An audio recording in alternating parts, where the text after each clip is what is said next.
welcome everyone. Today I'm so happy to have Brantigan here, the well-known Britpreneur and business optimization specialist, speaker, best-selling author, and digital marketing veteran. Welcome, Seb. Hey, thanks so much for having me. Really great to be here. Really appreciate it. Great to have you here. Do you want to tell us a little bit more about your background before we dive into it? Yeah, sure. So my background is I've been in digital marketing now for close to 10 years. And prior to that, I was in local government in a job I hated. And, I always wanted to do something that was more fulfilling and something where I was able to help people. And so that's really what I can do in marketing is what I love to do is show people how to buy their time back using Facebook advertising and marketing automation. So I can definitely get into that in today's session, but that's really what drives me, and that's what we help people to do. I see. Is there a one-way route to achieve that through the advertising, or you're focused on other things as well? Yeah, good question. So there's definitely a few routes to doing that and for seeing success. So it depends where you're at as a business and what the biggest problem is in your business. For example, some business owners, and I work with service-based business owners as well, predominantly, but it depends what the problem is in your business, like I say. So some people have an amazing offer, an amazing product, and then the world's best kept secret, right? And no one knows about them. So for people like that, using something like Facebook advertising to get in front of people faster, in front of the right people, oftentimes that is the one thing that they need. And in other cases, there's more to it. Some business owners I work with, they need that, and they need some automation in their business because they're doing everything manually and they're burning themselves out when they don't need to be. So, there's definitely a few aspects to what we do and a few key things we focus on for our clients. I see. That's nice. So you have 2 digital marketing awards, right? Yeah, definitely. One is for best marketing campaign, and one of them is for top affiliate. So I'll start with the top affiliate.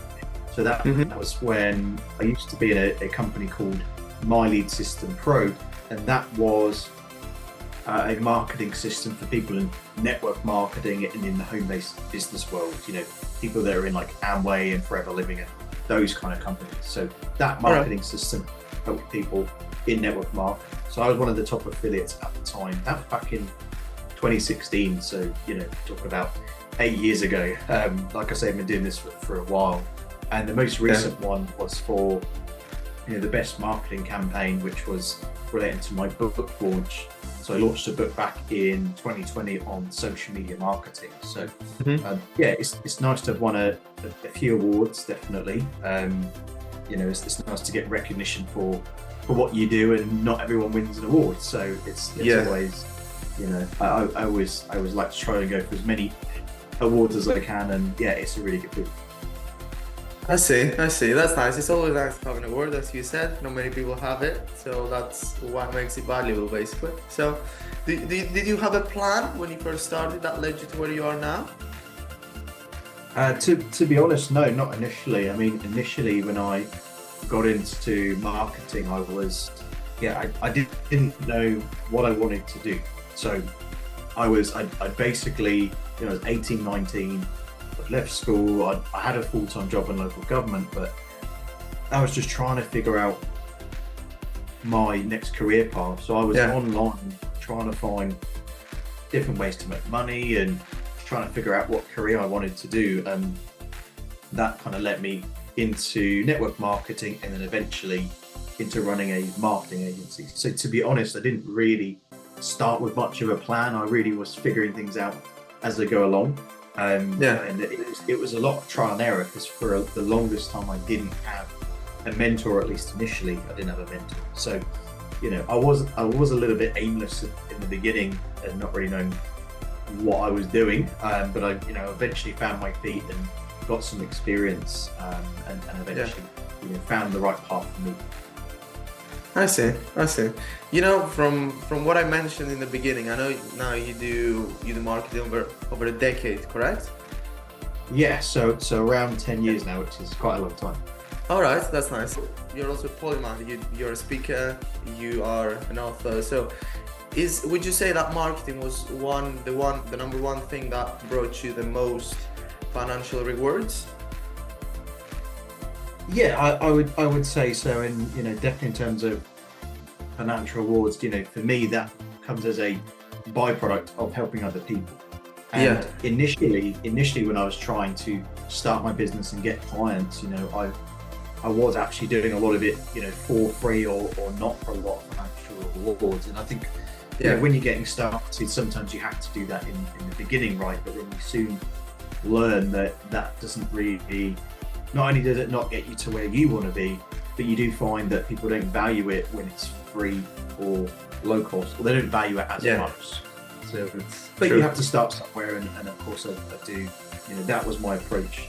So it does take time to be able to build up to build it as a full-time thing. It does take some time. I see. How much time did it take you specifically? Yeah, a long time. So to get to a full-time level, it took probably about 6 years.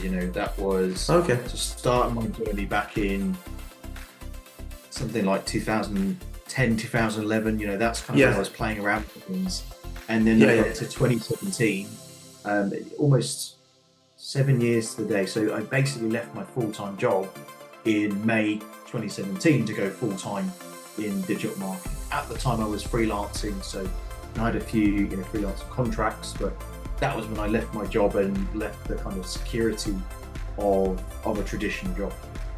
Yeah, I see. That's nice. So if you had the power to change something from your past, either recent or further back, what would you do if you would do something?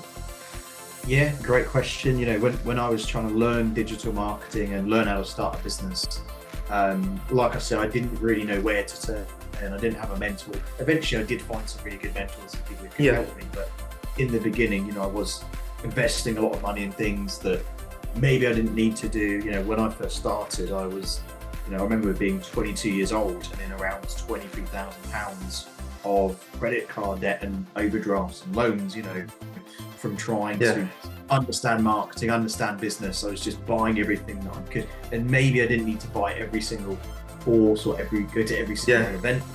I was so early on in my journey, maybe not all of that was necessary at that point, if that makes sense. So I definitely would say, to anyone out there that is looking to do something similar is, you definitely do have to invest time and money into what you want to do, but sometimes you have to get creative, and don't always just buy into everything just because it looks and sounds good. Do your own research.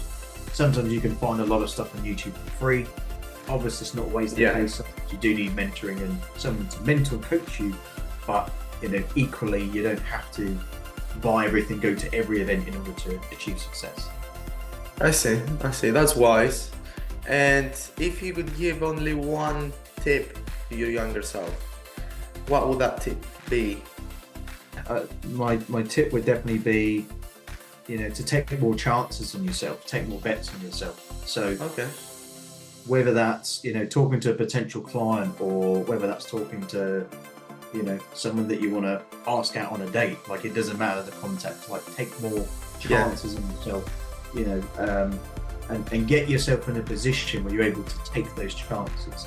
So what I mean by that is, let's say you've just started a business and you don't have any contacts, and you don't have anyone to pitch your idea to, pitch your business to. Well, the best thing you can do is get yourself in the room and be around other people that you can do that with as much as possible. So I do think you have to create your own luck and your own opportunity. Sometimes you have good luck, sometimes you have bad luck, but if you're putting yourself in a position where you're statistically going to be more likely to speak to more people and get your business in front of more people, you're more likely to have success.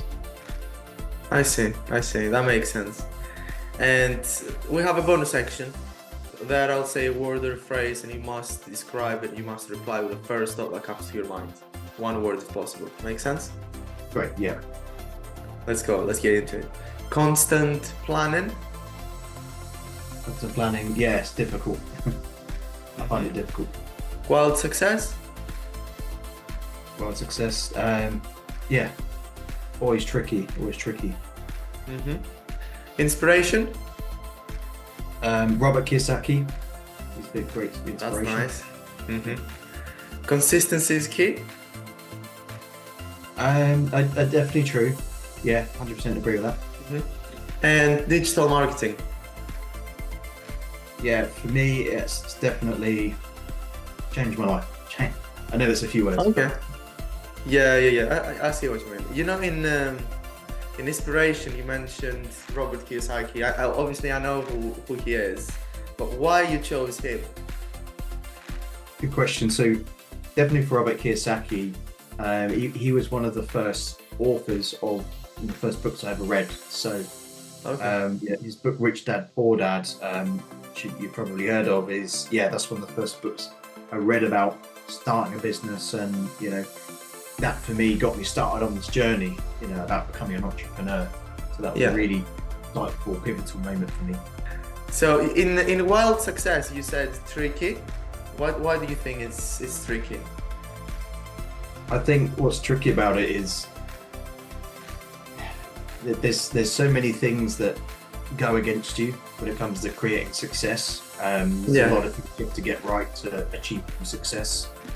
Especially in marketing, where if you're promoting an offer, a lot of things in that offer have to be right. It's got to be a very compelling offer.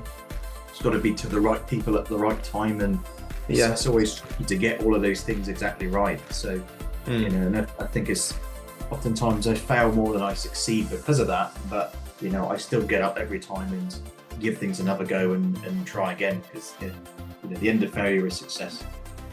Yeah, as you said, there are many things. There are many things that count on that type of process, and I've noticed. Correct me if I'm wrong, but even when you have an offer that's brilliant, sometimes it still doesn't work because you need all the other things, or maybe you're missing something from the puzzle. Do you agree with that? Yeah, exactly. Yeah, and so many things that go into it, like I say, like even down to there could be like a technical issue that comes up last minute. Let's say you're doing a product launch and maybe your website goes down or something like that happens, or you can't take a payment. Like, these are all things that happen. These are things that are risks, right? We're all in the business of taking risks as being an entrepreneur, and obviously there's rewards on the other side greater than any other day job, of course, but these are very big risks, and there's never any guarantee. Like you say, it's you could get a lot of things right in terms of the offer and the compelling copy and everything, and there could still be something that makes it not work. So I think you just again have to give yourself plenty of opportunities to get in front of the right people. If you want to close more clients, for example, how many sales calls are you having? Not all those sales calls will go to plan. People might not show up, or they might show up and they're the wrong fit, or they don't have the money that day. Again, if you can give yourself more opportunities to try and achieve success, then the better you'll do, generally speaking. 100%. Are there any last words from Seb Brantigan before we close the pod? Yeah, definitely. I mean, what I'm happy to do for everyone who's listening is offer everyone a gift, if that's okay. So what I put together actually is my toolkit, marketing toolkit, my best converting funnel templates and email templates that work really well for my clients. And these are completely free to download. There's no catch or anything. And they're all inside of a Google document which you can request for free. So to grab that, go to marketwithseb.com. That's where you can access this marketing toolkit. And the reason why I wanted to give that away is rather than just give away a like lead magnet or PDF or whatever, I wanted to give away something that's actually useful. And if you're looking to grow your business or you're looking to get into marketing, you've got some real digital assets you can study and review and apply to your own business. So that's my gift to everyone who's listening. So please go and download that giveaway and let me know what you think as well. So when you receive the giveaway by email, just reply back and let me know if you found it valuable. The feedback would be really valuable as well. That's nice. Thank you so much for being here and for the gift as well. I think you're the first person who actually gives a free gift to the audience. Yeah, not a problem at all. More than happy to help. And yeah, like I said, there's no catch, and I genuinely am here to help people. And yes, I get paid for doing so, obviously. So there is something in it for me. But for me, like, I definitely get more satisfaction out of helping people. Like, money's great and everything, but if you've got enough to live on and you live a good life, then it's definitely a rewarding thing to be able to help other people achieve success, especially when they've been struggling. So that's why I'm very passionate about what I do and why I love it. Brilliant. Thank you so much, Seb, again for being here. And that was Seb Brantigan, ladies and gentlemen.